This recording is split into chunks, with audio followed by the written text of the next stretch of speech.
આપણા જીવનમાં કોઈ સમસ્યા આવે ત્યારે તમે કોઈ એ વિશે એવું વિચાર્યું છે કે આ સમસ્યા આવી છે તો આના માટે ફલાણી વ્યક્તિ જવાબદાર છે? વિચાર્યું જ હશે બધાએ કે પહેલાંય મને આમ કર્યું, પહેલાંય મારી સાથે આમ કર્યું, પહેલાંય મારી સાથે તેમ કર્યું એટલે આ સમસ્યા આવી.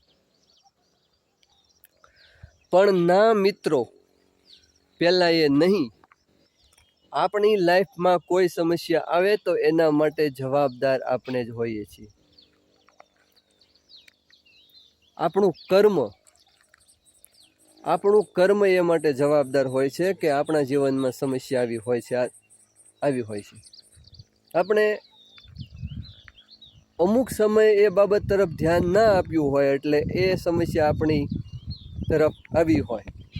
તમારે ઊંડું ચિંતન કરવું હોય, લાંબો વિચાર કરવો હોય તો કરી જોજો. આપણા જીવનમાં જે સમસ્યાઓ આવે છે એમાં મોટા ભાગે આપણે જ જવાબદાર હોઈએ છીએ. હવે એના માટે આપણે સારા કાર્યો કરવાની શરૂઆત કરવી જોઈએ.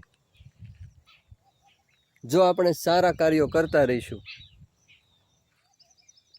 તો આપણા જીવનમાં સમસ્યાઓ ઓછી આવશે. તમારે જોવું હોય તો જોઈ લેજો. આપણે ખરાબ કાર્યો કરતા રહીશું તો આપણા જીવનમાં ખરાબ સમસ્યાઓ કે વધારે સમસ્યાઓ આવશે જ. એટલે આપણે એ જોવું રહ્યું કે આપણે સારું જ કાર્ય કરવાનું, બને ત્યાં સુધી. ખરાબ કાર્ય ક્યારે કોઈ કરવાનું જ નહીં. એટલે આપણા જીવનમાં જે સમસ્યાઓ આવે તે પણ ઓછી અને સારી હોય. જય માતાજી.